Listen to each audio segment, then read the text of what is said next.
सर्ग विरोधे विरोधे अपि अपि श्रुति श्रुति मत् मत् ಅನುಗ್ರಹ ಮತಿ ಮತಿ ಬುದ್ಧಿಯು ಬುದ್ಧಿಯು ಮೈ ನನ್ನಲ್ಲಿ ಅರ್ಪಿತವಾಗಿ ನನ್ನಲ್ಲಿ ನಿಬದ್ಧ ನಿಬದ್ಧ ನಿರಂತರವಾಗಿರುವ ಈ ಈ ಎಂದಿಗೂ ಎಂದಿಗೂ ಇಲ್ಲ ಇಲ್ಲ. ವಿಪದ್ಯೇತ ಬೇರೆಯಾಗಿರುವುದು ಖರ್ಚತ್ ಯಾವುದೇ ಸಮಯದಲ್ಲಿ ಪ್ರಜಾ ಜೀವಿಗಳು ಸರ್ಗ ಸೃಷ್ಟಿಯ ಕಾಲದಲ್ಲಿ ನಿರೋಧೆ ಪ್ರಳಯ ಕಾಲದಲ್ಲಿಯೂ ಅಪಿ ಸಹ ಸ್ಫೂರ್ತಿ ನೆನಪು ಚ ಮತ್ತು ನನ್ನ ಅನುಗ್ರಹ ಕೃಪೆಯಿಂದ ಅನುವಾದ ಕೊಟ್ಟರು ಭಕ್ತಿ ವೇದಾಂತ ಪ್ರಭುಪಾದಕಿ ಜೈ. ನನ್ನಲ್ಲಿ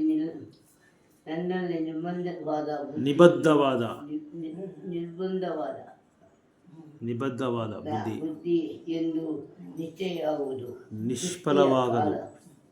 ಸೃಷ್ಟಿಯ ಕಾಲದಲ್ಲಿಯೂ ಹಾಗೆಯೇ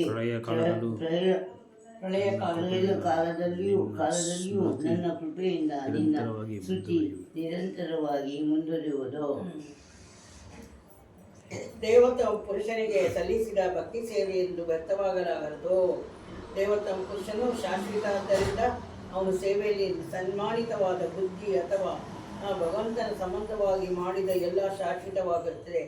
ದೇವೋತ್ತಮ ಪುರುಷನಿಗೆ ಸಲ್ಲಿಸಿದ ಪಾರಮಾರ್ಥಿಕ ಸೇವೆ ಜನ್ಮ ಜನ್ಮಾಂತರಗಳ ಸಚಿತವಾಗುತ್ತಾ ಹೋಗುತ್ತದೆ.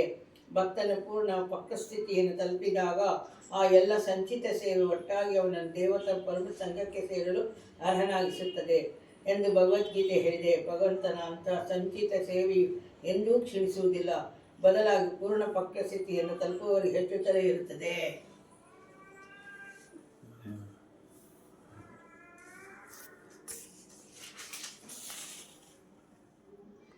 ಏತಾವತ್ ಉಕ್ತ್ವಾ ಉಪರರಾಮ ತತ್ ಮಹಾಂ ಭೂತಂ ನಬಲಿಂಗಮ ಆಲಿಂಗಮ ಈಶ್ವರಂ ಆಲಿಂಗಂ ಈಶ್ವರಃ ಅಹಂ ಚ ತಸ್ಮೈ ಮಹಾತಂ ಮಹೀಯೇಷ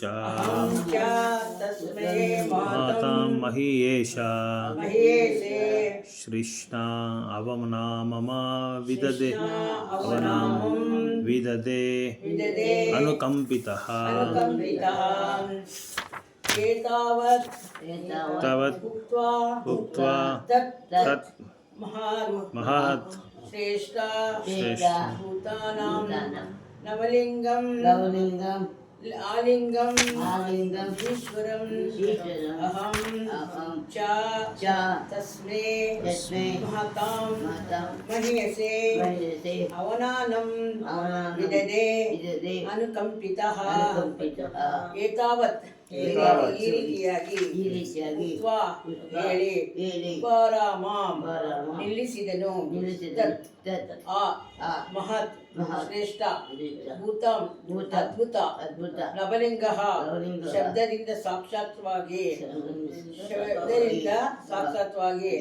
ಆಲಿಂಗಂ ಕಣ್ಣಿಗೆ ಗೋಚರಿಸಿದ ಈಶ್ವರಂ ಪರಮಪ್ರಭು ಅಹಂ ನಾನು ಚ ಕೂಡ ತಸ್ರೇ ಅವನಿಗೆ ಮಹತಾಂ ಶ್ರೇಷ್ಠನಿಗೆ ಮಹೀಯಸೆ ಮಹಿನಾನ್ವಿತವಾದನಿಗೆ ಶಿರದಿಂದ ಅವನಾಮಂ ಪ್ರಣಾಮಗಳನ್ನು ವಿದದೆ ಅರ್ಪಿಸಿದೆನು. ಅನುಕಂಪಿತ ಭಗವಂತನಿಂದ ಅನುಗ್ರಹಿಸಲ್ಪಟ್ಟರು. ಭಕ್ತಿ ವೇದಾಂತ ಪ್ರಭುಪಾದಕಿ ಜೈ. ಆ ಬಳಿಕ ಕಣ್ಣಿಗೆ ಕಾಣದ ಅದ್ಭುತ ಆದರೆ ಅದ್ಭುತವಾದ ಧ್ವನಿಯಿಂದ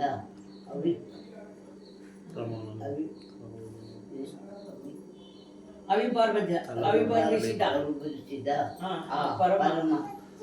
ಪ್ರಮಾಣಗಳನ್ನು ಮಾತನಾಡುವುದನ್ನು ನಿಲ್ಲಿಸಿದ ನನ್ನನ್ನು ನಾನು ಕೃತಜ್ಞ ಭಾವದಿಂದ ತಲೆಬಾಗಿ ಭಗವಂತನಿಗೆ ನನ್ನ ಪ್ರಣಾಮಗಳನ್ನು ಸಲ್ಲಿಸಿದನು. ತಲೆಬಾಗಿ ನಮಸ್ಕಾರ ಮಾಡ್ತೀನಿ ಅಂತ ಅರ್ಥ. ಆ ದೇವತಾ ಪುರುಷನು ಕಣ್ಣಿಗೆ ಕಾಣಿಸಲಿಲ್ಲ, ಕಿವಿಗೆ ಕೇಳಿಸಿದ ಎಂಬುದರಲ್ಲಿ ವ್ಯತ್ಯಾಸವೇನೂ ಇಲ್ಲ. ದೇವತಾ ಪುರುಷನು ತನ್ನ ವಿಶ್ವಾಸದಿಂದ 4 ವೇದಗಳನ್ನು ಉತ್ಪಾದಿಸಿದ. ಈ ವೇದಗಳ ದಿವ್ಯ ಧ್ವನಿಯು ಮೂಲಕ ಆತ ಕಾಣುತ್ತಾನೆ, ಸಾಕ್ಷಾತ್ಕಾರಗೊಳ್ಳುತ್ತಾನೆ. ಅಂತೆಯೇ ಭಗವದ್ಗೀತೆಯ ಭಗವಂತನ ಧ್ವನಿ ಪ್ರತಿನಿಧಿ. ಭಗವಂತನ ಧ್ವನಿ ಅವನಿಂದ ಭಿನ್ನ. ಒಟ್ಟಾರೆ ಹೇಳುವುದಾದರೆ ದಿವ್ಯ ಧ್ವನಿಯ ಆ ಸಂತತ ಸಂಕೀರ್ತನದಿಂದ ಭಗವಂತನನ್ನು ಕಾಣಬಹುದು ಎಂದು ಹೇಳಿದನು. ಕಾಣಬಹುದು, ಕೇಳಬಹುದು. ಕೇಳಬಹುದು. 26 ನಾಮಾನಿ ಅನಂತಸ್ಯ ಹತತ್ರಪ ಪಠನಃ ನಾಮಾನಿ ಅನಂತಸ್ಯ ಹತತ್ರಪಃ ಹತತ್ರಪ ಪಠನ ಅಸತ್ರಪಃ ತಪನ ಗುಹ್ಯಾನಿ ಭದ್ರಾಣಿ ಕೃತಾನಿ ಚ ಸ್ಮರನ್ ಪಶ್ಯಾನಿ ಗುಹ್ಯಾನಿ ಭದ್ರಾಣಿ ಕೃತಾನಿ ಚ ಗುಹ್ಯಾನಿ ಭದ್ರಾಣಿ ಭದ್ರಾಣಿ ಕೃತಾನಿ ಚ ಕೃತಾನಿ ಚ ಸ್ಮರನ್ ಸ್ಮರನ್ ಗುಹ್ಯಾನಿ ಭದ್ರಾಣಿ ಕೃತಾನಿ ಚ ಸ್ಮರನ್ ಭದ್ರಾಣಿ ಕೃತಾನಿ ಚ ಸ್ಮರನ್ ಗಾಮ ಪರ್ಯಟನ ಗಾಮ ಪರ್ಯಟನ ತುಷ್ಟಮಾನಃ ನಾಮಃ ಗತಸ್ಪೃಹ ಗತಸ್ಪೃಶಃ ಕಾಲಂ ಪ್ರತಿಕ್ಷಣ ಕಾಲಂ ಪ್ರತಿಕ್ಷಣಂ ವಿಮದಃ ವಿಮಃ ಕಾಲಂ ಪ್ರತಿಕ್ಷಣ ವಿಮದಃ ಕಾಲಂ ಪ್ರತಿಕ್ಷಣ ವಿಮಃ ವಿಮತ್ಸರಃ ಸಂವತ್ಸರಃ ಕಾಲಂ ಪ್ರತಿಕ್ಷಣೆ ವಿಮೋದೋ ವಿಮತ್ಸರಃ ಕಾಲಂ ಪ್ರತಿಕ್ಷಣೆ ವಿಮೋದೋ ವಿಮತ್ಸರಃ ನಾಮಾನಿ ನಾಮಾನಿ ಪವಿತ್ರ ನಾಮ ಪವಿತ್ರ ನಾಮ ಕೀರ್ತಿ ಕೀರ್ತಿ ಮುಂತಾದವುಗಳನ್ನು ಮುಂತಾದವುಗಳನ್ನು ಅನಂತಸ್ಯ ಅನಂತಸ್ಯ ಅಮಿತನ ಅಮಿತನ ಹತತ್ರಪಃ ಹತತ್ರಪಃ ಐಹಿಕ ಪ್ರಪಂಚದ ಐಹಿಕ ಪ್ರಪಂಚದ ಸಂಪ್ರದಾಯಗಳಿಂದ ಸಂಪ್ರದಾಯಗಳಿಂದ ಬಿಡುಗಡೆ ಬಿಡುಗಡೆ ಹೊಂದಿದವನಾಗಿ ಒಂದೊಂದಾಗಿ ಪಠನ ಪಠನೆಲ್ಲ ಪುನಃ ಪುನಃ ಪುನಃ ಪುನಃ ಪಠಿಸುವುದಿಂದಲೂ ಓದುವುದಿಂದಲೂ ಗುಹ್ಯಾನಿ ಗುಹ್ಯಾನಿ ಗೂಢವಾದ ಗೂಢವಾದ ಭದ್ರಾಣಿ ಭದ್ರಾಣಿ ಸರ್ವ ವರಪ್ರದವಾದ ಸರ್ವವರಪ್ರಧಾನವಾದ ಕೃತಾನಿ ಕೃತಾನಿ ಕಾರ್ಯಗಳನ್ನು ಕಾರ್ಯಗಳನ್ನು ಚ ಚ ಮತ್ತು ಮತ್ತು ಸ್ಮರಣೆ ಸ್ಮರಣೆ ಸ್ಮರಣ ನಿರಂತರವಾಗಿ ನಿರಂತರವಾಗಿ ಸ್ಮರಿಸುತ್ತಾ ಸ್ಮರಿಸುತ್ತಾ ಗಾಮ ಗಾಮ ಭೂಮಿಯಲ್ಲಿ ಭೂಮಿಯಲ್ಲಿ ಪರ್ಯಟನ ಪರ್ಯಟನ ಎಲ್ಲ ಕಡೆಯಲ್ಲಿಯೂ ಎಲ್ಲ ಕಡೆಯಲ್ಲಿಯೂ ಸಂಚರಿಸುತ್ತಾ ಸಂಚರಿಸುತ್ತಾ ತುಷ್ಟಮಾನಃ ತುಷ್ಟಮಾನಃ ಸಂಪೂರ್ಣ ತೃಪ್ತನಾಗಿ ಸಂಪೂರ್ಣ ತೃಪ್ತನಾಗಿ ಗತಸ್ಪೃಹ ಗತಸ್ಪೃಹಃ ಪ್ರಾಪಂಚಿಕ ಪ್ರಾಪಂಚಿಕ ಬಯಕಗಳೆಂದರೂ ಬಯಕೆಗಳೆಲ್ಲದರಲ್ಲೂ ಬಯಕಗಳೆಲ್ಲಂದರಲ್ಲೂ ವಿಮುಕ್ತಗೊಳಿಸಲ್ಪಟ್ಟನಾಗಿ ವಿಮುಕ್ತಗೊಳಿಸಲ್ಪಟ್ಟವನಾಗಿ ಕಾಲವನ್ನು ಪ್ರತಿಕ್ಷಣ ಪ್ರತಿಕ್ಷಣ ನಿರೀಕ್ಷಿಸುತ್ತೆ ನಿರೀಕ್ಷಿಸುತ್ತಾ ವಿಮದಃ ವಿಮದಃ ಗರ್ಭಿತನಾಗದ ಗರ್ಭಿತನಾಗದೆ ವಿಮತ್ಸರ ವಿಮತ್ಸರ ಮತ್ಸರವಿಲ್ಲದವನಾಗಿ ಹೀಗೆ ನಾನು ಐಹಿಕ ಜಗತ್ತಿನ ಔಪಚಾರಿಕ ಸಂಗತಿಗಳನ್ನು ನಿರ್ಲಕ್ಷಿಸಿ ಭಗವಂತನ ಪವಿತ್ರ ನಾಮ ಮತ್ತು ಮಹಿಮೆಗಳನ್ನು ಮತ್ತೆ ಮತ್ತೆ ಪಠಿಸುತ್ತಾ ಸಂಕೀರ್ತನೆಗೆ ತೊಡಗಿದೆ. ಭಗವಂತನ ದಿವ್ಯ ಲೀಲೆಗಳ ಈ ಸಂಕೀರ್ತನ ಮತ್ತು ಸ್ಮರಣೆಯ ಅವನ ಅನುಗ್ರಹವಾಗಿದೆ. ಹೀಗೆ ಮಾಡುತ್ತಾ ಪೂರ್ಣ ತೃಪ್ತಿನಾಗಿ ವಿನೀತನಾಗಿ ನಿರ್ಮತ್ಸರನಾಗಿ ನಾನು ಭೂಮಿಯನ್ನಲ್ಲೇ ಸಂಚರಿಸಿದ್ದೇನು. ಭಾವಾರ್ಥ: ಭಗವಂತನಿಗೆ ಪ್ರಾಮಾಣಿಕನಾದ ಭಕ್ತನು ಜೀವನ ಹೇಗಿರುವುದೆನ್ನುವುದನ್ನು ನಾರದ ಮುನಿಗಳು ತಮ್ಮ ವೈಯಕ್ತಿಕ ನಿರ್ದೇಶನದ ಮೂಲಕ ಸಂಕ್ಷಿಪ್ತವಾಗಿ ವರ್ಣಿಸಿದ್ದಾರೆ. ಅಂತಹ ಭಕ್ತನು ಭಗವಂತನಿಂದ ಅಥವಾ ಭಗವತ್ ಪರಂಪರೆಯ ಪ್ರತಿನಿಧಿಯಿಂದ ದೀಕ್ಷೆಗೊಂಡ ಬಳಿಕೆ ಭಗವಂತನ ಮಹಿಮೆಯನ್ನು ಸಂಕೀರ್ತನ ಮಾಡಲು ಮತ್ತು ಜಗತ್ತಿನುದ್ದಕ್ಕೂ ಸಂಚರಿಸಲು ತುಂಬ ಗಂಭೀರವಾಗಿ ತೊಡಗುತ್ತಾನೆ. ಆದ್ದರಿಂದ ಇತರರು ಭಗವಂತನ ಮಹಿಮೆಯನ್ನು ಕೇಳಲು ಸಾಧ್ಯವಾಗುತ್ತದೆ. ಅಂತಹ ಭಕ್ತರಿಗೆ ಐಹಿಕ ಲಾಭದ ಆಸೆ ಇರುವುದಿಲ್ಲ. ಅವರಿರುವ ಒಂದೇ ಒಂದು ಆಸೆ ಎಂದರೆ ಭಗವದ್ಧಾಮಕ್ಕೆ ಹಿಂದಿರುಗುವುದು. ಇದಕ್ಕೆ ಅವರು ಕಾಲಾಂತರದಲ್ಲಿ ಐಹಿಕ ಶರೀರವನ್ನು ತ್ಯಜಿಸುವವರೆಗೂ ಕಾಯಬೇಕಾಗುತ್ತದೆ. ಭಗವದ್ಧಾಮಕ್ಕೆ ಹಿಂದಿರುಗುವುದು ಅವರ ಜೀವನದ ಅತ್ಯುನ್ನತ ಗುರಿಯಾದ್ದರಿಂದ ಅವರು ಯಾರ ಬಗ್ಗೆಯೂ ಎಂದೂ ಮತ್ಸರ ಪಡುವುದಿಲ್ಲ. ಭಗವದ್ಧಾಮಕ್ಕೆ ಹಿಂದಿರುಗಲು ಅರ್ಹರಾಗಿರುವುದರ ಬಗ್ಗೆ ಅಹಂಕಾರ ಪಡುವುದಿಲ್ಲ.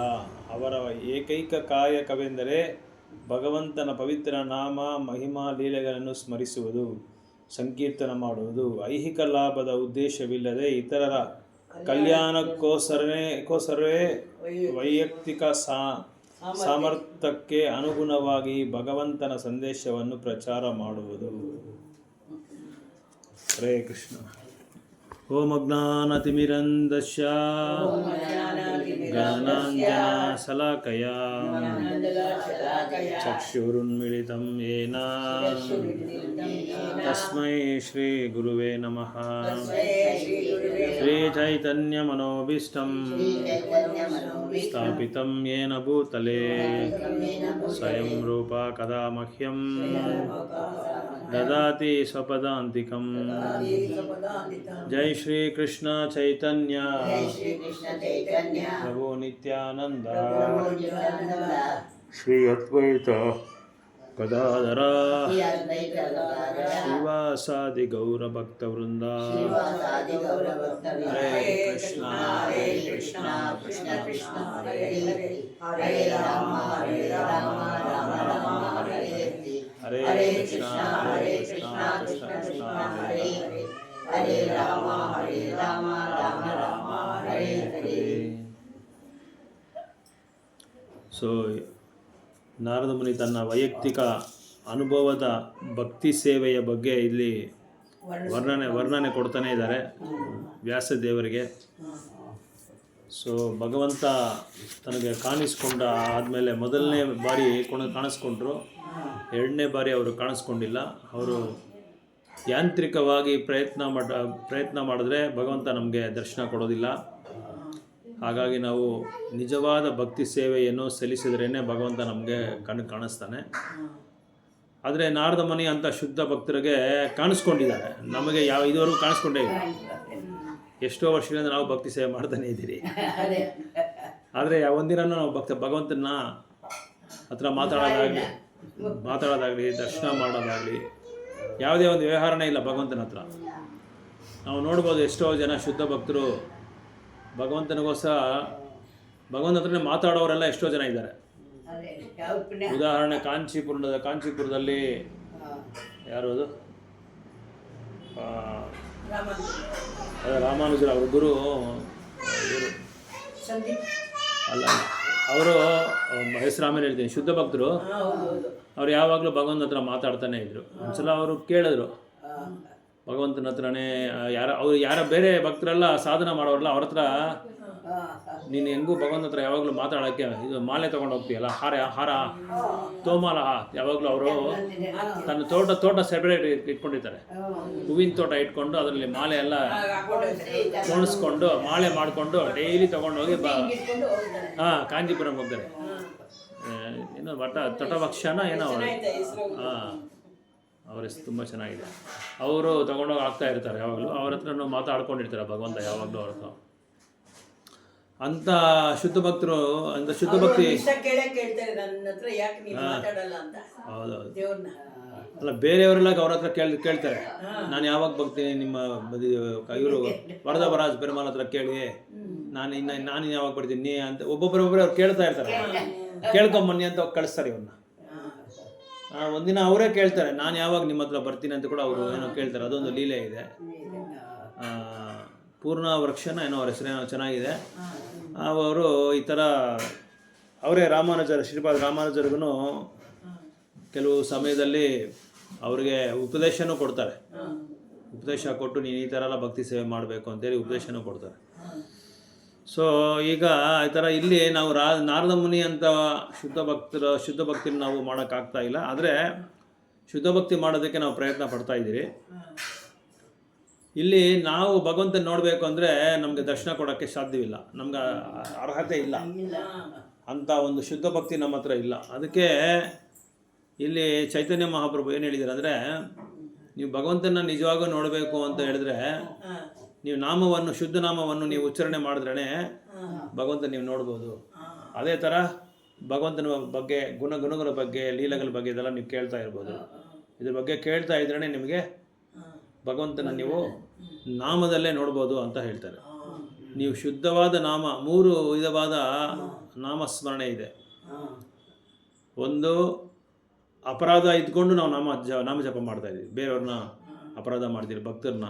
ಮೊದಲನೇ ಅಪರಾಧ ಪದ್ಮಪುರಾಣದಲ್ಲಿ ಹೇಳ್ತಾರೆ, ಭಗವಂತನಿಗೋಸ್ಕರ ತನ್ನ ಜೀವನವನ್ನು ಮುಡುಪಾಗಿಟ್ಕೊಂಡು ಹರಿನಾಮವನ್ನು ಪ್ರಚಾರ ಮಾಡೋ ಭಕ್ತರನ್ನ ನಿಂದಿಸಬಾರ್ದು ಅಂತ ಹೇಳಿ ಮೊದಲನೇ ಅಪರಾಧ ಹೌದು ಪದ್ಮಪುರಾಣದಲ್ಲಿ ಹೇಳ್ತಾ ಇದ್ದಾರೆ. ಅಂಥವ್ರನ್ನ ಅಪರಾಧ ಮಾಡಬಾರ್ದು, ಅವ್ರ ಬಗ್ಗೆ ತಪ್ಪು ಹೇಳಬಾರ್ದು, ಅವ್ರ ಬಗ್ಗೆ ಕೊರತೆ ಮಾಡಬಾರ್ದು, ಅವ್ರನ್ನ ಖಂಡನೆ ಮಾಡಬಾರ್ದು ಅಂತ ಹೇಳಿದ್ದಾರೆ. ಆ ಥರ ನಾವೇನು ಮಾಡ್ತೀರಿ, ಎಲ್ಲ ಸಮಯದಲ್ಲಿ ಆ ಥರ ಈ ಥರ ನಾವು ಇರಲ್ಲ. ಏನೋ ಒಂದ್ಸಲ ಬಾಯಲ್ಲಿ ನಾವು ಏನೋ ಮಾತಾಡ್ಬಿಡ್ತೀರಿ, ಅವ್ರ ಬಗ್ಗೆ ಅಪರಾಧ ಮಾಡಿಬಿಡ್ತೀರಿ. ಆ ಥರ ಮಾಡಿದ್ರೆ ಅದು ಶುದ್ಧನಾಮ ಆಗಲ್ಲ. ನಾವು ಮಾಡಿರೋ ಭಕ್ತಿ ಎಲ್ಲ ಏನಾಗುತ್ತೆ, ಕೆಳಗಡೆ ಏನಾಗುತ್ತೆ, ನಷ್ಟ ಆಗ್ತಾ ಇರುತ್ತೆ. ಈ ಒಡೆದಿರೋ ಅರವೆಗೆ ನೀರು ಸೇರಿಸ್ತಾರೆ. ನೀರು ಸೇರಿಸಿದ್ರೆ ನೀರು ಅಲ್ಲಿ ನಾವು ಸೇಕರಣೆ ಮಾಡೋಕ್ಕಾಗಲ್ಲ, ಹೋಗ್ತಾ ಇರುತ್ತೆ ನೀರು.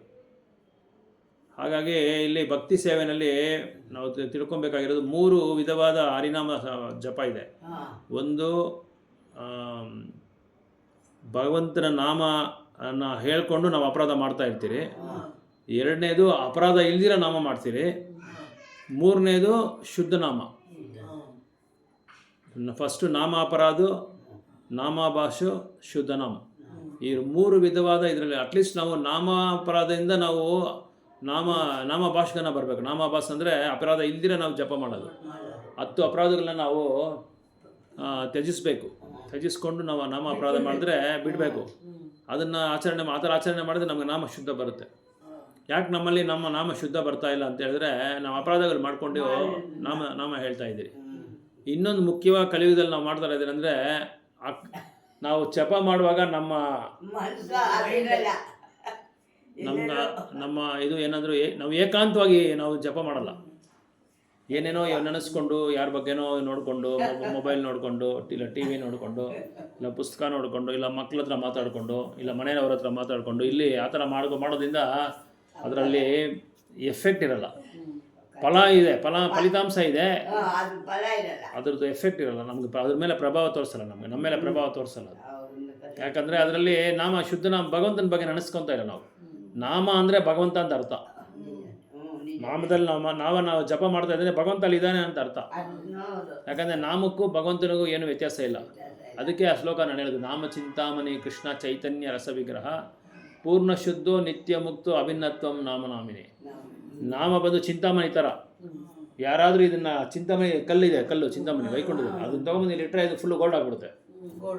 ಇದು ಟೀಪಾಯ್ ಮೇಲೆ ಇಟ್ಟರೆ ಗೋಲ್ಡ್ ಆಗಿಬಿಡುತ್ತೆ. ಆ ಥರ ನಾಮ ನಾವು ಹೇಳ್ತಾ ಇದ್ರೆ ಅದು ಇದೇನಾಗ್ಬಿಡುತ್ತೆ, ಚಿಂತಾಮಣಿ ಕಳ್ಳ ಥರ. ಅದು ನಾವು ಶುದ್ಧ ಆಗ್ಬಿಡ್ತೀವಿ. ಸೊ ಅದು ಹೇಳುವಾಗ ನಮಗೆ ಗಮನ ಇಲ್ಲಿರಬೇಕು. ಅದಕ್ಕೆ ಭಾಗವತಮಲ್ಲಿ ಒಂದು ಶ್ಲೋಕನೇ ಇದೆ. ಅದಕ್ಕೆ ಶುಶ್ರೂಷೋ ಶುದ್ಧ ನಾಮಸ್ಯ ಅಂತೇಳಿ ಒಂದು ಶ್ಲೋಕ ಇದೆ.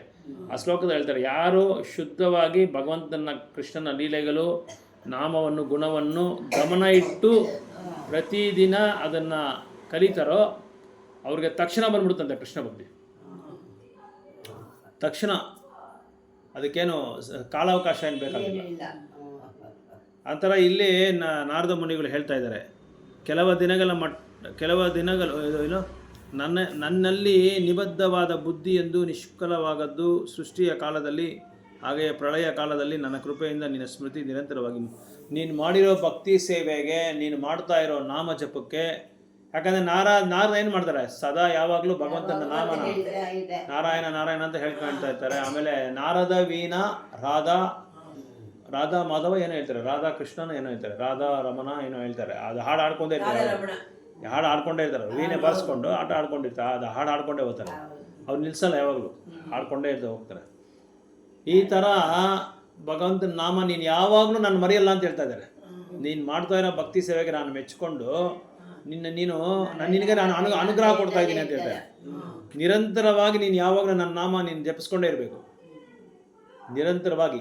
ಕೃಷ್ಣ ಬಲರಾಮು ದ್ವಾಪರ ಯುಗದಲ್ಲಿ 10ನೇ ಸ್ಕಂದನ ಹೋದರೆ ಅದ್ರಲ್ಲಿ ಮಾಹಿತಿ ಕೊಟ್ಟಿದ್ದಾರೆ. ಅವರ ಅವಂತಿ ಅಂತ ಒಂದು ಸ್ಥಳ ಇದೆ, ಇವಾಗ ಪ್ರೆಸೆಂಟ್ ಉಜ್ಜೈನ್ ಅಂತ, ಮಧ್ಯಪ್ರದೇಶದಲ್ಲಿ ಉಜ್ಜೈನ್. ನೀನು ಹೋಗಿದೆ ಉಜ್ಜೈನ್ ದೇವಸ್ಥಾನಕ್ಕೆ? ಕರ್ಕೊಂಡು ಹೋಗಿದ್ದಾನ ರಾಜಸ್ಥಾನಲ್ಲಿ ಇಲ್ಲ ಇಲ್ಲಿ ಮಧ್ಯಪ್ರದೇಶಲ್ಲಿ ತುಂಬ ಚೆನ್ನಾಗಿದೆ ದೇವಸ್ಥಾನಲ್ಲಿ. ಭಕ್ತಿಚಾರ ಸ್ವಾಮಿ ಮಹಾರಾಜ್ ಅವರು ಕಟ್ಸಿರೋದು. ಆ ದೇವಸ್ಥಾನ ಉಜ್ಜಯಿನಲ್ಲಿ ಅವಂತಿ ಅಂತ ಒಂದು ಸ್ಥಳ ಇದೆ, ಅಲ್ಲಿ ಮಾಯಾಪುರಕ್ಕೆ ಹೋಗೋದಾರೆ. ಇಲ್ಲ ಇಲ್ಲಿ ಮಧ್ಯಪ್ರದೇಶಲ್ಲಿ ಇನ್ನು ಈ ಕಡೆ ಮಧ್ಯದಲ್ಲಿರೋದು. ಆ ಸ್ಥಳದಲ್ಲಿ ಏನಾಗುತ್ತೆ ಅಂದರೆ ಇವರು ಕೃಷ್ಣ ಬಲರಾಮು ಗುರುಕುಲದಲ್ಲಿ ಓದ್ಕೊತಾ ಇರ್ತಾರೆ. ಇವ್ರ ಹತ್ರ ಬರ್ತಾರೆ, ಯಾರ ಹತ್ರ ಅಂದರೆ ಸಂದೀಪಾನಿ ಮುನಿ ಹತ್ರ ಬರ್ತಾರೆ. ಅವ್ರಿಗೆ ವಿದ್ಯಾಭ್ಯಾಸ ಎಲ್ಲ ಕಲಿಸ್ಬಿಟ್ಟು ನಿಮಗೆ ಏನು ವರ ಕೊಡಲಿ ನಾನು ಅಂತ ಕೇಳ್ತಾರೆ. ಅವ್ರಿಗೆ ಗೊತ್ತು ಇವ್ರು ಯಾರು ಅಂತ. ಅದೇ ಥರ ಅವರು ಕೇಳ್ತಾರೆ, ನಾನು ನಿಮಗೇನು ದಕ್ಷಿಣೆ ಕೊಡಬೇಕು ಅಂತ. ಯಾರು ಕೃಷ್ಣ ಬಲರಾಮ್ ಇಬ್ಬರು ಕೇಳ್ತಾರೆ. ದಕ್ಷಿಣೆ ಕೇಳುವಾಗ ಗುರುಗಳು ಹೇಳ್ತಾರೆ, ನೀವು ದೇವಾದಿ ದೇವತೆಗಳು, ನೀವು ದೇವಾತ್ಮ ಪರಮ ಪುರುಷ, ನಿಮ್ಮ ಹತ್ರ ಹೋಗಿ ನಾನು ದಕ್ಷಿಣ ಕೇಳೋಕ್ಕಾಗತ್ತಾ? ನನಗೇನು ಬೇಡ, ದಕ್ಷಿಣ ಬೇಡ, ಯಾವಾಗಲೂ ನಿಮ್ಮ ಕೃಪೆ ಇದೆ, ನನಗೆ ನನ್ನ ಮೇಲೆ ಕೃಪೆ ಇದೆ ಸಾಕು ಅಂತ ಕೇಳುವಾಗ ಗುರುಗಳ ಹೆಂಡತಿ, ಗುರುಪತ್ನಿ ಅಂತ ಹೇಳ್ತಾರೆ ಅವರು, ಗುರುಪತ್ನಿ ಅವರು ಯಜಮಾನ್ರನ್ನ ಕರೆದ್ಬಿಟ್ಟು ಹೇಳ್ತಾರೆ, ಏನ್ರಿ ನಮ್ಮ ಮಗ ಕಳ್ಕೊಂಡು ನಾವು ಎಷ್ಟೋ ವರ್ಷಗಳಾಗೋಯ್ತು, ಅವತ್ತು ಸಮುದ್ರದಲ್ಲಿ ಹೋದವನು ಇನ್ನೂ ಬರಲೇ ಇಲ್ಲ, ಅವ್ರನ್ನಾದ್ರೂ ಕರ್ಕೊಂಬರಕ್ಕೆ ಅವ್ರು ಹೆಂಗೂ ದೇವೋತ್ತಮ ಪರಮ ಪುರುಷ, ಅವ್ರು ಎಲ್ಲಿದ್ರು ಕರ್ಕೊಂಬಂದ್ಬಿಡ್ತಾರೆ ಅವರು. ಅವ್ರಿಗೆ ಅದನ್ನೇ ದಕ್ಷಿಣ ಕೊಡೋಕೆ ಅಂತೇಳಿ ಅದು ದಕ್ಷಿಣ ಯಾಕೆ ಕೊಡು ಅಂತ ಹೇಳು ಅಂತ ಹೇಳ್ತಾರೆ. ಆವಾಗ ಅವ್ರು ಕೃಷ್ಣ ಬಲರಾಮ ಹೋಗ್ತಾರೆ ಇದಕ್ಕೆ, ಇಲ್ಲಿ ಯಮಲೋಕಕ್ಕೆ ಹೋಗ್ಬಿಟ್ಟು ಅಲ್ಲಿ ಅವ್ರ ಮಗ ಇರ್ತಾರೆ, ಗುರುಗಳ ಮಗ. ಅಲ್ಲಿ ಯಮನ ಧರ್ಮರಾಜಕ್ಕೆ ತುಂಬ ಸಂತೋಷ ಆಗ್ಬಿಡುತ್ತೆ. ನೀವು ನಮ್ಮ ಲೋಕಕ್ಕೆ ಬಂದಿದ್ದೀರಾ, ನಮ್ಗೆ ತುಂಬ ಸಂತೋಷ, ನಿಮ್ಮ ದರ್ಶನ ನಾನು ಮಾಡೋದಕ್ಕೆ ನಾನು ಎಷ್ಟೋ ಜನ್ಮಾಂತರದಿಂದ ನಾನು ಕಾಯ್ತಾ ಇದ್ದೀನಿ, ಆ ಗುರುಗಳಿಂದ ನನಗೆ ಈ ಅವಕಾಶ ಸಿಕ್ಕಿದೆ, ಏನು ಬೇಕು ನಿಮ್ಗೆ, ಏನು ನಾನು ಯಾವ ಥರ ಸೇವೆ ಮಾಡಲಿ ಅಂತ ಕೇಳ್ತಾರೆ. ಏನಿಲ್ಲ, ನಮ್ಮ ಗುರುಗಳ ಮಗ ನಿಮ್ಮ ಹತ್ರ ಇದ್ದಾನಂತೆ, ಅವ್ನು ಕಳಿಸ್ಕೊಟ್ಬಿಡಿ, ಅವ್ರು ನಾನು ದಕ್ಷಿಣ ಕೊಡಬೇಕು ಅಂತ ಹೇಳಿ. ಸರಿ, ಕಳಿಸ್ಕೊಟ್ಬಿಡ್ತಾರೆ. ಸರಿ, ಇವ್ರು ಕಳಿಸ್ಕೊಟ್ಮೇಲೆ ಗುರುಗಳು ಏನು ಮಾಡ್ತಾರೆ, ನಿಮಗೇನು ವರ ಬೇಕು, ಒಂದು ಗುರುವಾಗಿ ನಾನು ನಿಮಗೆ ವರ ಕೊಡಬೇಕು, ನಾನೇನು ಕೊಡಲಿ ಅಂತ ಕೇಳ್ತಾರೆ. ಸರಿ, ನೀವೇನು ಕೊಟ್ರೂ ಪರವಾಗಿಲ್ಲ ಅಂತ ಕೇಳ್ತಾರೆ ಇವರು ಕೃಷ್ಣ ಬಲರಾಮ. ಆವಾಗ ಅವ್ರ ಗುರು ಹೇಳ್ತಾರೆ, ನೀವು ಕಲ್ತಿರೋ ವಿದ್ಯಾ ಯಾಕೆ ಹೇಳ್ತಾರೆ ಅಂದರೆ, ಈ ಶ್ಲೋಕಕ್ಕೂ ಅದಕ್ಕೂ ಕನೆಕ್ಷನ್ ಇದೆ. ನೀವು ಯಾವ ವಿದ್ಯೆ ನನ್ನ ಹತ್ರ ಕಲ್ತ್ಕೊಂಡಿದ್ದೀರೋ, ನಿಮ್ಮ ಜೀವಮಾನ ನೀವು ಅದನ್ನು ಮರೆಯೋದಿಲ್ಲ. ಇಲ್ಲಿ ನಾರದ ಮುನಿಗೂ ಅದೇ ಹೇಳ್ತಾ ಇದ್ದಾರೆ ಕೃಷ್ಣ. ಏನಂತ ಆಶೀರ್ವಾದ ಮಾಡ್ತಾ ಇದ್ದಾರೆ ಅಂದರೆ, ನನ್ನ ಕೃಪೆಯಿಂದ ನಿನ್ನ ಸ್ಮೃತಿ ನಿರಂತರವಾಗಿ ಮುಂದುವರಿಯುವುದು. ಭಗವಂತ ಹೇಳೋದು ಯಾವಾಗಲೂ ನಿನಗೆ ಅದು ತಡನೇ ಇಲ್ಲ, ನಿರಂತರವಾಗಿ ನಿನ್ನ ಸ್ಮೃತಿ ನನ್ನ ಸ್ಮರಣೆ ಮಾಡ್ತಾ ಇದೆಯಲ್ಲ, ಅದು ನೀನು ಯಾವತ್ತೂ ನೀನು ಮರೆಯೋದೇ ಇಲ್ಲ, ಯಾವಾಗಲೂ ಮುಂದುವರಿತಾ ಇರುತ್ತೆ, ಅದು ಯಾವಾಗಲೂ ಮುಂದುವರಿತಾ ಇರುತ್ತೆ ಅಂತ ಹೇಳಿ ಇಲ್ಲಿ ಹೇಳ್ತಾ ಇದ್ದಾರೆ. ವರ ವರ ವರ ಪ್ರಸಾದ. ಹಂಗೆ ಅದೇ ಥರ ಇನ್ನೊಬ್ಬರು ಯಾರಿಗೂ ಕೊಡ್ತಾರೆ, ಅದು ಮರ್ತೋಗ್ಬಿಡ್ತೀನಿ, ಅವರು ಹೇಳ್ತಾರೆ ಈ ಥರ ನೀನು ಯಾವಾಗಲೂ ನಾನು ಸ್ಮರಣೆ ಮಾಡ್ಕೊಂಡೇ ಇರ್ತೀಯ ಅಂತೇಳಿ ಕೃಷ್ಣ ಇನ್ನೊಬ್ಬರು ಭಕ್ತರಿಗೆ ಹೇಳಿದೆ, ಅದು ಮರ್ತೋಗ್ಬಿಟ್ಟಿದ್ದೀನಿ ಯಾರು ಅಂತ. ಸೊ ಈ ಥರ ಅವರು ವರ ಕೊಡ್ತಾರೆ ಇಲ್ಲಿ ಅವಂತಿ ಅನ್ನೋ ಸ್ಥಳದಲ್ಲಿ, ಆ ಗುರುಕುಲದಲ್ಲಿ. ಸೊ ದೈವೋತ್ತಮ ಪುರುಷನಿಗೆ ಸಲ್ಲಿಸಿದ ಭಕ್ತಿ ಸೇವೆ ಎಂದು ವ್ಯರ್ಥಲಾಗದು. ನಾವು ಭಗವದ್ಗೀತಾ ಅಧ್ಯಾಯ 2:40 ಶ್ಲೋಕದಲ್ಲಿ ಕೃಷ್ಣ ಅರ್ಜುನಿಗೆ ಹೇಳ್ತಾನೆ, ನೇಹಾಭಿಕ್ರಮ ನಾಸೋಸ್ತಿ ಪ್ರದ್ಯುವಾಯುಮ್ಯ ವಿದ್ಯತೆ ಸ್ವಲ್ಪಮಪ್ಯಸ್ಯ ಧರ್ಮಸ್ಯ ತ್ರಾಯತೋ ಮಹತೋ ಭಯತ್ ಅಂತ ಹೇಳ್ತಾರೆ. ನೀವು ಭಕ್ತಿ ಸೇವೆಯಲ್ಲಿ ಮಾಡಿರೋ ನಿಮ್ಮ ಆ ಒಂದು ಆಚರಣೆ ಅಭ್ಯಾಸ ಯಾವತ್ತೂ ನಿಮ್ಮ ಮುಂದಿನ ಜನ್ಮದಲ್ಲಿ ಆಗಲಿ ಯಾವುದೇ ಜನ್ಮದಲ್ಲಿ ಆಗಲಿ ನೀವು ಜನ್ಮ ತೊಗೊಂಡ್ರೆ ಅದನ್ನು ಮರೆಯೋದಿಲ್ಲ, ನಷ್ಟನೂ ಆಗಲ್ಲ, ಕಡಿಮೆನೂ ಆಗಲ್ಲ. ಅದೇ ಇಲ್ಲಿ ಹೇಳ್ತಾ ಇದ್ದಾರೆ, ಯಾವತ್ತೂ ನೀನು ನಷ್ಟ ಆಗಲ್ಲ. ಅದೇ ನಾದು ಮುನಿಗಳಿಗೆ ಹೇಳ್ತಾ ಇದ್ದಾರೆ, ನೀನು ಮಾಡಿರೋ ಭಕ್ತಿ ಸೇವೆ ಕೆಲವರು ಕೇಳ್ತಾರಲ್ಲ, ನಾನು 60-70 ವರ್ಷ ನಾನು ಭಕ್ತಿ ಸೇವೆ ಮಾಡಿದೆ, ಕೊನೆಯಲ್ಲಿ ನಾನು ICU ಇರ್ತೀನಿ, ಅವಾಗ ನನಗೆ ಹೆಂಗೆ ಜ್ಞಾಪಕ ಬರುತ್ತೆ ಅಂತ ಕೇಳ್ತಾರೆ. ಎಷ್ಟೋ ಜನ ಕೇಳ್ತಾರೆ, ಅವಾಗ ಭಕ್ತರು ಕೇಳ್ತಾರೆ ಗುರುಗಳನ್ನ. ಅವಾಗ ಗುರುಗಳು ಹೇಳ್ತಾರೆ, ನೀನು ಮಾಡಿದ್ಯಲ್ಲ ಭಕ್ತಿ ಸೇವೆ, ಅದೆಲ್ಲ ನಿನಗೆ ಅವಾಗ ಜ್ಞಾಪಕ ಮಾಡ್ತಾನೆ ಭಗವಂತ. ICU ಇರಲಿ, ನೀನು ಸೀರಿಯಸ್ ಆಗೇ ಇರಲಿ, ಎಷ್ಟು ತೀವ್ರವಾಗಿದ್ರೇನು ಪರವಾಗಿಲ್ಲ, ನಿನಗೆ ಭಗವಂತ ಜ್ಞಾಪಕ ಸ್ಮರಣೆ ಮಾಡ್ತಾನೆ, ನಿನಗೆ ನಿನ್ ಜ್ಞಾಪಕ ಮಾಡ್ತಾನೆ. ಅವನ್ನ ಭಗವಂತನ ಜ್ಞಾಪಕ ಮಾಡ್ಕೊಳ್ಳೋದಿಕ್ಕೆ ನಿನ್ಗೆ ಅವಕಾಶ ಕೊಡ್ತಾನೆ. ನಾನೇ ನಿನ್ಗೆ ಅವಕಾಶ ಕೊಡ್ತೀನಿ ಅಂತ ಹೇಳ್ತಾರೆ. ಆದರೆ ನಿರಂತರವಾಗಿ ಮಾಡಬೇಕು, ಯಾವುದೇ ಒಂದು ಅಡಚಣೆ ಇರಬಾರ್ದು, ತಡೆ ಇರಬಾರ್ದು. ತಡೆ ಇಲ್ದಿರ ನಾವು ಕಂಟಿನ್ಯೂಸ್ ಆಗಿ ಮಾಡ್ತಾನೆ ಇರಬೇಕು, ರೆಗ್ಯುಲರ್ ಆಗಿ ಮಾಡ್ತಾ ಇರಬೇಕು. ಆ ಸಾಕು ಹೇಳೋದು, ಈ ಕಾರಣ ಹೇಳೋದು, ಆ ಕಾರಣ ಹೇಳ್ಕೊಂಡು ತಪ್ಪಿಸ್ಕೊಳ್ಳೋದು, ಇದೆಲ್ಲ ಇದ್ರೆ ನಾವು ನಿರಂತರವಾಗಿ ಮಾಡೋಕ್ಕಾಗಲ್ಲ. ಭಗವಂತ ಅದಕ್ಕೆಲ್ಲ ಏನು ಅಡ್ಡಿ ಮಾಡಲ್ಲ, ನಮಗೆ ನಷ್ಟ ಅದು. ನಿರಂತರವಾಗಿ ಇವಾಗ ನೀವು ಕ್ಲಾಸ್ ಬೇಕು ಅಂತ ಕೇಳಿದ್ರೆ ಅಲ್ಲಿದ್ರೆ ಸುಮ್ಮನೆ ನನಗೂ ಟೈಮ್ ವೇಸ್ಟೇ, ಇಲ್ಲಿ ಬಂದರೆ ಏನೋ ಒಂದು 4 ಶ್ಲೋಕ ಓದ್ಬೋದಲ್ಲ.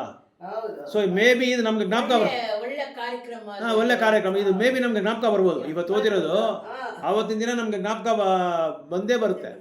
ಯಾಕಂದರೆ ಇದೆಲ್ಲ ಓದ್ತಾನೆ ಇದ್ರೆ ಏನಾಗುತ್ತೆ, ತುಂಬ್ಕೊಳ್ದೆ ನಮ್ಮ ಮನಸ್ಸು, ನಮ್ಮ ಪ್ರಜ್ಞೆ, ನಮ್ಮ ಇಂದ್ರಿಯಗಳು, ನಮ್ಮ ಅಂಗಗಳೆಲ್ಲ ಅದರಲ್ಲಿ ತುಂಬ್ಕೊಂಡಿರುತ್ತೆ. ಅವಾಗ ನಮ್ಗೇನೋ ಜ್ಞಾಪಕ ಬಂದೇ ಬರೋದಕ್ಕೆ ಅವಕಾಶ ಇರುತ್ತೆ. ಈಗ ದುಡ್ಡು ಹಾಕ್ತಾನೆ ಇದ್ರೆ ಅಕೌಂಟಲ್ಲಿ ಸೇರ್ತಾನೆ ಇರುತ್ತೆ, ತೆಗಿತಾ ಇದ್ರೆ ಏನಾಗುತ್ತೆ, ಖಾಲಿ ಆಗಿ ಕೊನೆಯಲ್ಲಿ ಮೊಟ್ಟೆ ಬರುತ್ತೆ, ಮೊಟ್ಟೆ. ಅದೇ ಥರ ನಾವು ಏನು ಓದ್ತಾನೆ ಇದ್ರೆ, ಏನು ಕಲಿತಿಲ್ಲ, ಏನು ಪಾಠನೇ ಓದಿಲ್ಲ, ಅವ್ರಿಗೋಸ್ಕರ ನಾವು ಇದು ಕಾಲ ಅವಕಾಶನೇ ಕೊಡ್ತಾ ಇಲ್ಲ. ಅದಕ್ಕೆ ನಿಯಂತ್ರಣನೇ ನಾವು ನಿಯುಕ್ತಿ ಮಾಡ್ತಾ ಇಲ್ಲ. ನಮ್ಮ ಸೇವೆ, ನಮ್ಮ ಕಾಲನ ಬೇರೆ ಕಡೆ ನಾವು ಖರ್ಚು ಮಾಡ್ತಾ ಇದ್ದೀವಿ ಕಾಲನ. ಅವಾಗ ಏನಾಗುತ್ತೆ, ನಮ್ಗೇನು ಸೇರ್ಕೊಳ್ಳಲ್ಲ ಮನಸ್ಸಲ್ಲಿ. ನಾವು ಯಾವ ಕಡೆ ಯಾರ ಹತ್ರ ಏನು ಸಾಂಗೀತ್ಯ ತೊಗೊಂಡಿದ್ರೆ ಅದೇ ನಮ್ಗೆ ಬರೋದು, ಆ ಫಲಿತಾಂಶನೇ ನಮಗೆ ಬರುತ್ತೆ, ಬೇರೆ ಫಲಿತಾಂಶ ಬರಲ್ಲ. ಅದೇ ಇಲ್ಲಿ ಹೇಳ್ತಾ ಇದ್ದಾರೆ. ಸತ್ಸಂಗದಲ್ಲಿ ಸದ್ಗುಣಗಳು ಬರುತ್ತೆ. ಯಾಕಂದರೆ ಸತ್ಪುರುಷರಲ್ಲಿ ಇರ್ತಾರೆ. ಸತ್ಪುರುಷರು ಅಂದರೆ ನಾರದ ಮುನಿ ಅಂತ ಸತ್ಪುರುಷರು, ಭಾಗವತ ಅವರು ಇವರು ವೈಷ್ಣವರು ಬಂದು ಅವ್ರಿಗೆ ಹೇಳ್ಕೊಟ್ರಲ್ಲ, ಉಪದೇಶ ಮಾಡಿಕೊಟ್ರಲ್ಲ, ಅವರು ಗುಣಗಳೆಲ್ಲ ಅವ್ರಿಗೆ ಬರುತ್ತೆ. ಅವ್ರು ಬಂದಿದೆ, ಅದಕ್ಕೆ ಅವರು ಅದು ಏನು ಯಾವುದು ತಡೆ ಇಲ್ದಿರ ಅದು ಮುಂದುವರಿತಾ ಇದ್ದಾರೆ. ಅವ್ರ ಪ್ರಯಾಣದಲ್ಲಿ ಮುಂದುವರ್ಕೊಂಡು ಹೋಗ್ತಾನೆ ಇದ್ದಾರೆ. ಭಕ್ತನು ಪೂರ್ಣ ಪಕ್ಕ ಸ್ಥಿತಿಯನ್ನು ತಲುಪಿದಾಗ ಆ ಎಲ್ಲ ಸಂಚಿತ ಸೇವೆ ಒಟ್ಟಾಗಿ ಅವನನ್ನು ದೈವೋತ್ತಮ ಪುರುಷನ ಸಂಘಕ್ಕೆ ಸೇರಲು ಅರ್ಹನಾಗಿಸುತ್ತದೆ ಎಂದು ಭಗವದ್ಗೀತೆ ಹೇಳಿದೆ. ಭಗವದ್ಗೀತೆಯನ್ನು ಹೇಳ್ತಾ ಇದೆ.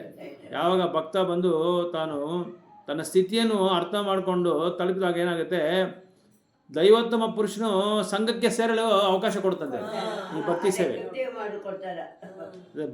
ಭಕ್ತಿ ಸೇವೆ ಮಾಡೋದ್ರಿಂದ ನಮಗೆ ಎರಡು ಮುಖ್ಯವಾದ ಲಾಭ ಇದೆ. ಏನು ಅಂದರೆ, ಒಂದು ಅಲ್ಲಲ್ಲ, ಇದು ಏನದು ಕ್ಲೇಶಾಗ್ನಿ ಶುಭದ. ಇದು ಯಾವುದರಲ್ಲಿ, ಗೋಪಾಲ್ ಚಂಪು ಪುಸ್ತಕದಲ್ಲಿ ಯಾವುದರಲ್ಲಿ ಹೇಳ್ತಾರೆ, ಇದರಲ್ಲಿ ಚೈತನ್ಯ ಭಾಗವತದಲ್ಲಿ ಇದರಲ್ಲಿ ಹೇಳ್ತಾರೆ. ಕ್ಲೇಶಾಗ್ನಿ ಅಂದರೆ, ಕ್ಲೇಶ ಅಂದರೆ 3 ಕ್ಲೇಶಗಳು: ಆಧ್ಯಾತ್ಮಿಕ, ಅಧಿದೈವಿಕ, ಅಧಿಭೌತಿಕ. ಈ 3 ಕ್ಲೇಶಗಳಿಂದ ನಮ್ಮನ್ನು ಬಿಡುಗಡೆ ಮಾಡ್ತದೆ ಭಕ್ತಿ ಸೇವೆ ಮಾಡಿದ್ರೆ. ಇನ್ನೊಂದು, ಯಾವಾಗ ಇದು ಮಾಡುತ್ತೋ ಆವಾಗ ನಮ್ಗೇನಾಗುತ್ತೆ, ನಾವು ಶುದ್ಧ ಆಗಿದ ತಕ್ಷಣ ಮಂಗಲಕರವಾದ ಒಂದು ಸ್ಥಿತಿ ನಮಗೆ ಉಂಟಾಗುತ್ತೆ. ಅದೇ ಸುಭದ್ರ, ಅದೇ ಸುಭದ ಅಂದರೆ ಮಂಗಳಕರ, ಅತಿಮಂಗಲಕರ, ಶುಭ ನಡೀತಾ ಅಂದ್ರೆ ಏನರ್ಥ, ಭಕ್ತಿ ಸೇವೆ ಮಾಡೋದಕ್ಕೆ ನಮಗೆ ಯಾವುದು ಅಶುದ್ಧವಾಗಿ ಅಮಂಗಲವಾದ ಅದೆಲ್ಲ ಹೊಟ್ಟೋಗ್ಬಿಡುತ್ತೆ, ಅಮಂಗಲ ಎಲ್ಲ ಹೊಟ್ಟೋಗುತ್ತೆ. ಈಗ ದೇವಸ್ಥಾನದಲ್ಲಿ ಭಗವಂತನಿಗೆ ದರ್ಶನ ಕೊಡ್ಬೇಕಾದ್ರೆ ಶಂಕು ಓದ್ತಾರೆ. ಏನು ಕೂದಂದ್ರೆ ಏನಾದ್ರೂ ಅಮಂಗಲ ಇದ್ರೆ ಹೊಟ್ಟೋಗ್ಲಿ ಅಂತ. ಆ ಶಂಕು ಉದ್ರೇನೆ ಮಂಗಳಕರ ಎಲ್ಲ ಅಂದ್ರೆ ಭಗವಂತನ ಇಟ್ಕೊಂಡಿದ್ದ ಅಲ್ವಾ, ಅದು ಭಗವಂತನ ಒಂದು ಇದು ವೆಪನ್, ಆಯುಧ ಅದು. ಅದಕ್ಕೆ ಅದು ಊದೋದ್ರಿಂದ ಏನಾಗುತ್ತೆ, ಅದರಿಂದ ಏನೇನು ಅಮಂಗಳಕರ ಇದೆ ಅದೆಲ್ಲ ಹೊಟ್ಟೋಗ್ಬಿಡುತ್ತೆ, ಅದೆಲ್ಲ ಅದಕ್ಕೆ ಈಗ ನಾವೇನು ಇದು ಮನೆ ಗೃಹ ಪ್ರವೇಶ ಮಾಡೋದೇನಕ್ಕೆ, ಯಾರೋ ಬಂದು ಹೋಗಿರ್ತಾರೆ, ಅಶುದ್ಧವಾಗಿರ್ತಾರೆ ಅವರು, ಆಮೇಲೆ ಏನೇನೋ ಮಾಡಿರ್ತಾರೆ, ಇಲ್ಲಿ ಬಂದು ಬೀಡಿ ಕುಡಿಯೋದು, ಸಿಗರೇಟ್ ಸೇದೋದು, ಏನೇನೋ ಮಾಡಿರ್ತಾರೆ, ಏನೇನೋ ಅಶುದ್ಧ ಇದು ಬಾಯಿಗೆ ಬಂದಂಗೆಲ್ಲ ಮಾತಾಡಿರ್ತಾರೆ, ಏನೇನೋ ಅಮಂಗಲ ಆಗ್ಬಿಡುತ್ತೆ. ಅದಕ್ಕೆ ಸಗಣಿ ಇದು, ಆಮೇಲೆ ಇದು ಗಂಜರ ತಗೊಂಡು ಅದಕ್ಕೆ ಪ್ರೋಕ್ಷ ಮಾಡಿ ಮಂತ್ರ ಜಪ ಮಾಡೋದು, ಕೀರ್ತನೆ ಮಾಡೋದು, ಇದೆಲ್ಲ ಮಾಡೋದ್ರಿಂದ ಏನಾಗುತ್ತೆ, ಅಮಂಗಲಕರೆಲ್ಲ ಹೋಗುತ್ತೆ. ಅದಕ್ಕೆ ಇದು ಶವ ಇದ್ರೆ ಕೂಡ ಯಾಕೆ ಭಗವಂತನ ನಾಮಕೀರ್ತನೆ ಮಾಡೋದಂದ್ರೆ ಶುದ್ಧ ಆಗ್ತದೆ, ಶುದ್ಧ ಆಗುತ್ತೆ. ಹೋಮ ಮತ್ತೆ ಪೂಜೆ ಪುನಸ್ಕಾರಗಳು ಮಾಡದೆ ಇದ್ರೂ ಪರವಾಗಿಲ್ಲ, ನಾಮ ಸಂಕೀರ್ತನ ಭಕ್ತರನ್ನ ಕರೆದು ನಾಮ ಸಂಕೀರ್ತನ ಮಾಡಿಸ್ತಾನೆ, ಭೂಮಿನೇ ಶುದ್ಧ ಆಗ್ಬಿಡುತ್ತೆ, ಮನೆಯೇ ಶುದ್ಧ ಆಗ್ಬಿಡುತ್ತೆ. ಸೊ ಅದೇ ಅದು ಕಲಿಯುಗದಲ್ಲಿ ಹೋಮ ಮತ್ತೆ ಯಜ್ಞ ಇದೆಲ್ಲ ಇದಕ್ಕಿಂತ ಪವರ್ಫುಲ್ ಯಾವುದು ಅಂದರೆ ನಾಮ ಸಂಕೀರ್ತನ. ಸೊ ಎಂದು ನಾವು ಮಾಡಿರೋ ಭಕ್ತಿ ಸೇವೆ ಎಂದು ಕ್ಷೀಣಿಸುವುದಿಲ್ಲ, ಬದಲಾಗಿ ಪೂರ್ಣ ಪಕ್ವಸ್ಥಿತಿಯನ್ನು ತಲುಪುವವರೆಗೂ ಹೆಚ್ಚುತ್ತಲೇ ಇರ್ತದೆ. ಅಂತೆ ಭಕ್ತಿ ಸೇವೆ ಮಾಡ್ತಾ ಇದ್ರೆ ಕ್ಷೀಣಿಸೋದಿಲ್ಲ, ಇನ್ನೂ ಜಾಸ್ತಿ ಆಗ್ತಾನೆ ಇರುತ್ತೆ. ನಮ್ಮ ಭಕ್ತಿ ಸೇವೆಗೆ ನಮ್ಗೆ ಯಾವ ಪಕ್ವ ಬೇಕೋ ಆ ಪಕ್ವ ಒಂದು ಜಾಸ್ತಿ ಆಗ್ತಾ ಇರುತ್ತೆ. 25ನೇ ಶ್ಲೋಕದಲ್ಲಿ ಏನು ಹೇಳ್ತಾರೆ ಅಂದರೆ, ಆ ಬಳಿಕ ಕಣ್ಣಿಗೆ ಕಾಣದ ಆದರೆ ಅತ್ಯದ್ಭುತವಾದ ಧ್ವನಿಯಿಂದ ಆವಿರ್ಭವಿಸಿದ ಈ ಪರಮ ಪ್ರಮಾಣನನ್ನು ಮಾತನಾಡುವುದನ್ನು ನಿಲ್ಲಿಸಿದೆ. ನಾನು ಕೃತಜ್ಞ ಭಾವದಿಂದ ತಲೆ ಬಾಗಿ ಭಗವಂತನಿಗೆ ನಾನು ಪ್ರಮಾಣಗಳನ್ನು ಸಲ್ಲಿಸಿದನು.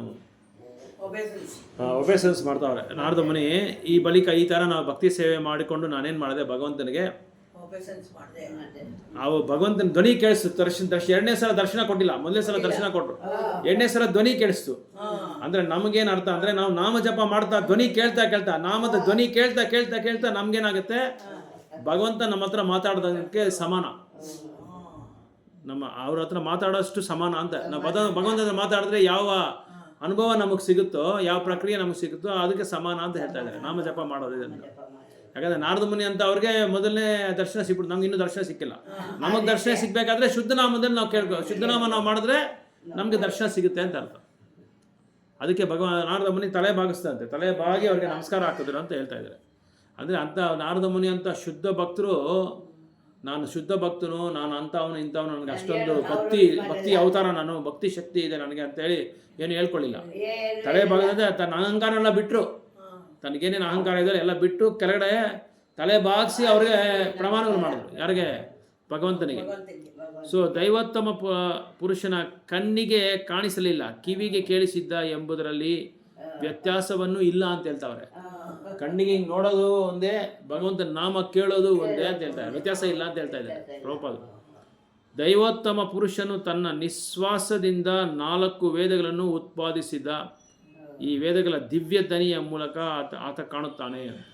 ನಾವು ಭಾಗವತ ಓದ್ತಾ ಇದ್ರೆ ಭಗವಂತನ ನಮಗೆ ನೋಡೋಷ್ಟು ಅನುಭವ ಸಿಗುತ್ತೆ, ಸಾಕ್ಷಾತ್ಕಾರ ಸಿಗುತ್ತಲ್ಲ. ಇವಾಗ ಮಾತಾಡ್ತಾ ಅವ್ರ ಬಗ್ಗೆ ಮಾತಾಡ್ತಾ ನಮ್ಗೆ ಇದು ಸಿಗುತ್ತೆ, ಆ ಅನುಭವ ಸಿಗುತ್ತೆ. ಅದಕ್ಕೆ ನೋಡ್ಬೇಕಂತನಿಲ್ಲ, ವೇದಗಳನ್ನ ಓದ್ತಾ ಇದ್ರೆ ಭಗವಂತ ನಮ್ಗೆ ಕಾಣ್ತಾನಂತೆ. ವೇದಗಳು ಓದ್ತಾ ಇದ್ರೆ, ವೇದ ಮಂತ್ರಗಳು ಓದ್ತಾ ಇದ್ರೆ ಭಗವಂತ ಕಾಣ್ತಾನಂತೆ.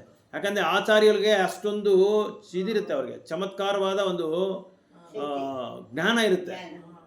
ಹೆಂಗೆ ವರ್ಣಿಸಿದರೆ ಕೇಳೋವ್ರಿಗೆ ಅದು ಎಷ್ಟು ಹಿಂಪಾಗಿರುತ್ತೆ, ಎಷ್ಟು ಅರ್ಥವಾಗುತ್ತೆ ಅನ್ನೋದನ್ನ ಆ ಥರ ಆ ರೀತಿಯಲ್ಲಿ ವರ್ಣಿಸ್ತಾರೆ ಅವರು. ಆ ರೀತಿಯಲ್ಲಿ ವರ್ಣಿಸ್ತಾರೆ.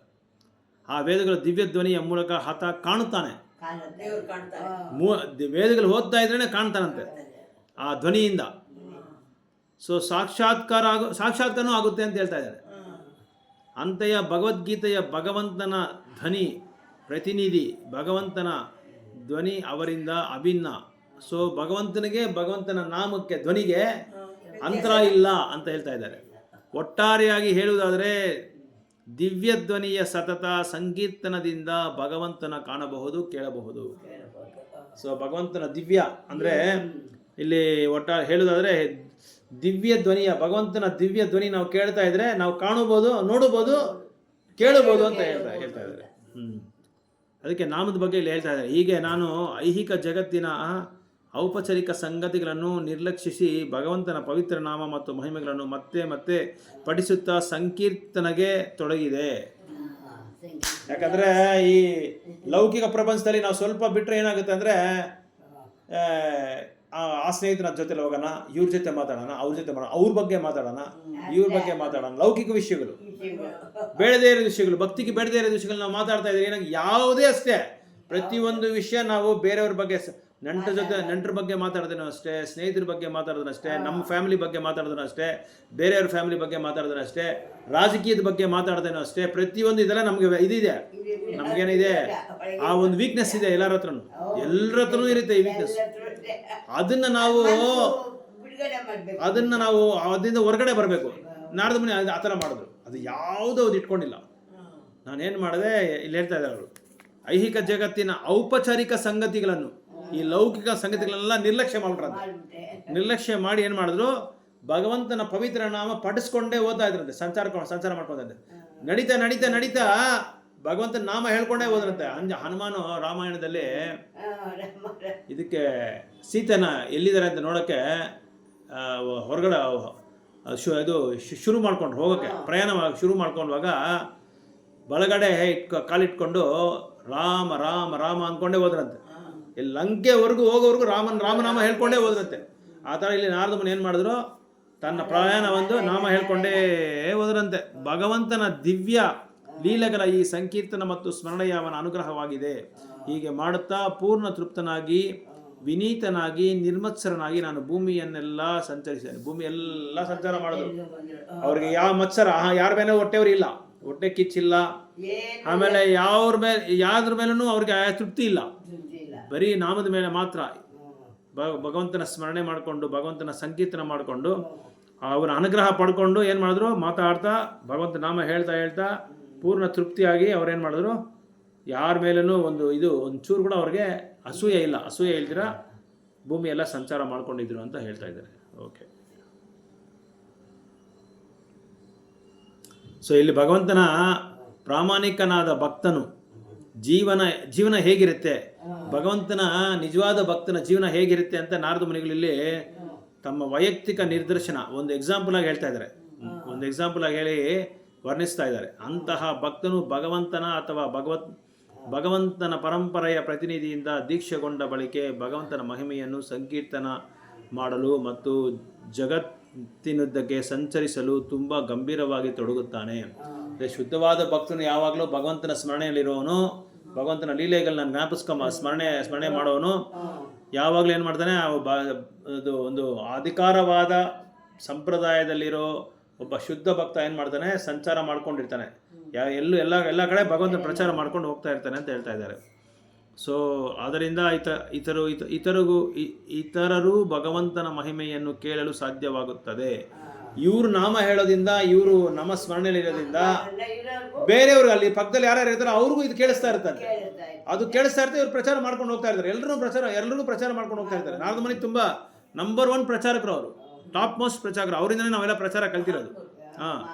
ಅಂತಹ ಭಕ್ತರಿಗೆ ಐಹಿಕ ಲಾಭದ ಆಸೆ ಇರುವುದಿಲ್ಲ. ಅವರಿಗಿರುವ ಒಂದೇ ಒಂದು ಆಸೆ ಎಂದರೆ ಭಗವದ್ಧಾಮಗೆ ಹಿಂದಿರುವುದು.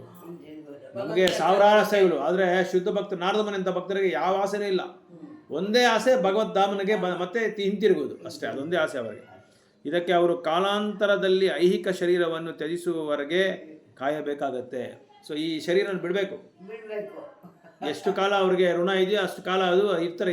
ಈ ಒಂದು ಆತ್ಮ ಬಂದು ಈ ದೇಹದಲ್ಲಿ ಇರುತ್ತೆ. ದೇಹದಾರಿ ಅಂದರೆ ಆತ್ಮನ ಒತ್ಕೊಂಡಿರೋನು ದೇಹದಾರಿ. ಸೊ ಈ ದೇಹ ಬಿಡೋವರೆಗೂ ಅವ್ರಿಗೆ ವೆಯ್ಟ್ ಮಾಡಬೇಕಾಗುತ್ತೆ.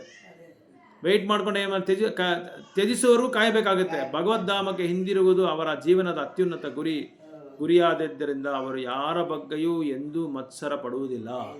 ಅವ್ರಿಗೆ ಒಂದೇ ಗುರಿ ಏನಂದ್ರೆ ಭಗವಂತನ ಹತ್ರ ಹೋಗ್ಬೇಕು. ಅದರಿಂದ ಯಾರ ಮೇಲೆ ಅಸೂಯೆ ಪಡೋದಿಲ್ಲ. ಅವರು ಒಂಚೂರು ಅಸೂಯೆ ಪಟ್ಟ ಕೂಡ ಅವ್ರೇನಾಗುತ್ತೆ, ಹೋಗಕ್ಕಾಗಲ್ಲ, ಭಗವಂತನ ಹತ್ರ ಹೋಗಕ್ಕಾಗಲ್ಲ. ಒಂದು ರಾಜ್ಯದಲ್ಲಿ, ಒಂದು ಊರಲ್ಲಿ, ಗ್ರಾಮದಲ್ಲಿ ಒಬ್ಬ ವ್ಯಕ್ತಿ ಇದ್ದ. ಅವನು ತುಂಬ ದೊಡ್ಡ ಶ್ರೀಮಂತ. ಅವನೇನು ಮಾಡ್ದ, ಶ್ರೀಮಂತನಾಗಿ ಏನು ಮಾಡ್ದ, ಒಬ್ಬನು ತುಂಬ ಅಹಂಕಾರದಿಂದ ಮಾತಾಡ್ತಾ ಇದ್ದ.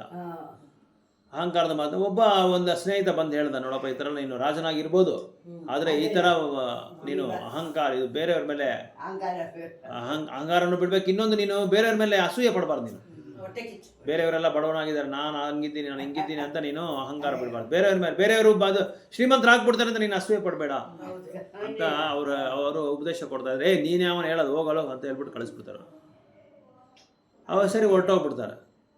ಒಂದಿನ ಏನಾಗುತ್ತೆ, ರಾಜ್ಯನ ಬೇರೆ ಪಕ್ಕದಲ್ಲಿರೋ ರಾಜ ಏನು ಮಾಡ್ತಾನೆ, ಎಲ್ಲ ತೊಗೊಂಡ್ಬಿಡ್ತಾನೆ, ಎಲ್ಲ ಮುಂಡಾಯಿಸ್ಬಿಡ್ತಾನೆ. ಎಲ್ಲನೂ ಪೂರ್ತಿ ರಾಜ್ಯನ ತೊಗೊಂಡ್ಬಿಟ್ಟು ಅವನ್ನ ಕಳಿಸ್ಬಿಡ್ತಾನೆ. ಅವನು ಏನಾದ್ರೆ ಬೀದಿ ಬಯಲಾಗ್ಬಿಟ್ಟ. ಅವನು ನಡಿ ದಾರಿಲಿ ಕಳಿಸ್ಬಿಟ್ಟ. ಅವನು ಏನು ಮನೆ ಇಲ್ಲ, ಏನಿಲ್ಲ, ರಾಜ್ಯ ಏನೂ ಇಲ್ಲ. ಆಮೇಲೆ ಒಂದು ಗ್ರಾಮದಲ್ಲಿ, ಯಾವುದೋ ಒಂದು ಗ್ರಾಮದಲ್ಲಿ ಇದು ಮಾಡ್ಕೊಂಡಿದ್ದ, ಜೀವನ ಮಾಡ್ಕೊಂಡಿದ್ದ. ಆ ಸ್ನೇಹಿತ ಅವ್ರ ಮನೆಗೆ ಬರ್ತಾನೆ ಒಂದಿನ. ಆ ಸ್ನೇಹಿತ ಒಂದು ಗುರು ಆಶ್ರಮದಲ್ಲಿ ಅವನು ಭಕ್ತಿ ಸೇವೆ ಮಾಡ್ಕೊಂಡಿದ್ದ. ಭಕ್ತಿ ಸೇವೆ ಮಾಡ್ಕೊಂಡಿರುವಾಗ ಏನಾಗುತ್ತೆ, ಇವನು ಎಲ್ಲರಿಗಿಂತ ಒಳ್ಳೆ ಭಕ್ತ. ಆದರೆ ಆ ಗುರುಗಳೇನು ಮಾಡಿದ್ರೆ, ಇವನಿಗೆ ಒಂದು 10 ಜನಕ್ಕೆ ದೀಕ್ಷೆ ಕೊಡಬೇಕು. 9 ಜನಕ್ಕೆ ದೀಕ್ಷೆ ಕೊಟ್ಬಿಟ್ಟು ಇವನಿಗೆ ದೀಕ್ಷೆ ಕೊಟ್ಟಿಲ್ಲ. ಇವನೇ ಒಳ್ಳೆ ಭಕ್ತ ಅವ್ರಿಗಿಂತ. ಆದರೆ ಗುರುಗಳು ಅವ್ರು ಮಾತ್ರ ದೀಕ್ಷೆ ಕೊಟ್ಟು ಇವ್ರು ದೀಕ್ಷೆ ಕೊಟ್ಟಿಲ್ಲ. ಸರಿ, ಯಾಕೆ ಅಂತ ಕೇಳ್ತಾನೆ. ಶಿಷ್ಯ ಬಂದು ಗುರುನ ಹತ್ರ ಯೋಚನೆ ಮಾಡ್ಕೊಂಡಿದ್ದಾನೆ, ಯಾಕೆ ಇವ್ರಿಗೆಲ್ಲ ಕೊಟ್ರಲ್ಲ, ನನಗೆ ಯಾಕೆ ಕೊಟ್ಟಿಲ್ಲ, ಏನು ಕಾರಣ ಇರ್ಬೋದು ಅಂತೇಳಿ. ಸರಿ, ಅವನು ಭಿಕ್ಷಾಟನೆ ಕೊಟ್ಟೋಗ್ತಾನೆ. ಕೇಳಲಿಲ್ಲ, ಭಿಕ್ಷಾಟನೆ ಕೊಟ್ಟೋಗ್ತಾನೆ.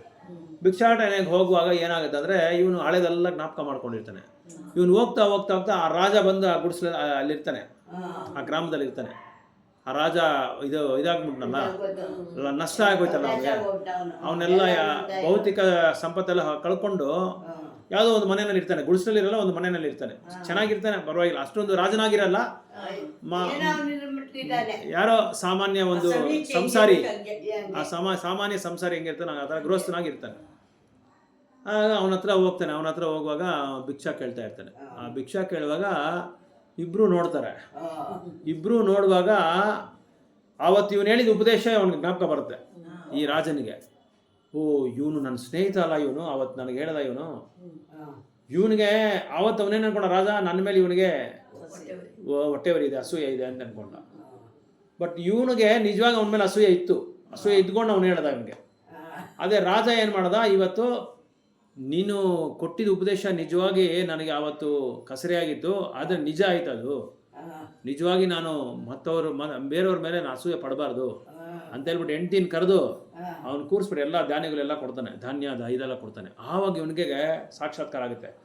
ಓ, ನಾನು ಇವನ ಮೇಲೆ ಅವತ್ತು ಮಾತ್ಸರಿ ಆಯಿತು, ನನಗೆ ಹೊಟ್ಟೆ ಕುಚ್ಚಿತ್ತು, ಅದಕ್ಕೆ ಗುರುಗಳು ನನಗೆ ಇವತ್ತು ಇದು ದೀಕ್ಷೆ ಕೊಟ್ಟಿಲ್ಲ ಅಂತ ಅವಾಗ ಜ್ಞಾಪಕ ಬರುತ್ತೆ ಅವನು.